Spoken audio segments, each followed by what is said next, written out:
is Mbogi TV. Habari, kazi na sala. Naibu Askofu wa Jimbo Katoliki Moshi Padre Deogratias Matirika amewataka wahitimu kila mmoja kwa nafasi yake kumshukuru Mwenyezi Mungu kwa kuwajalia afya njema na kuweza kuhitimu masomo yao.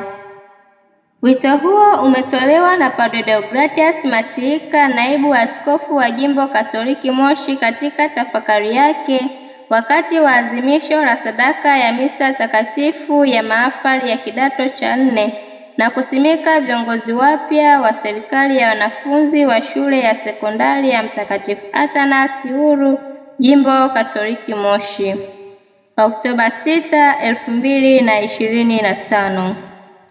Amesema wahitimu kila mmoja kwa nafasi yake wanatakiwa kumshukuru Mwenyezi Mungu kwa kuwajalia afya njema na kuweza kuhitimu masomo yao ya kidato cha 4.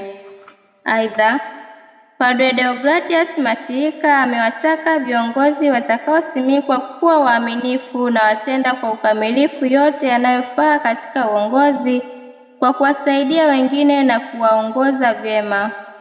Padre Deogratias Matirika amehitimisha homilia yake na kuwataka wahitimu wamwombe Mwenyezi Mungu katika kipindi kilichobakia awasimamie ili waweze kufanya mitihani vizuri. Pia wamwombe Roho Mtakatifu kupitia mapaji yake awasaidie waweze kufaulu mitihani ya shule na ya maisha, na daima wawaombee walezi na walimu waliowalea kipindi chote cha shule.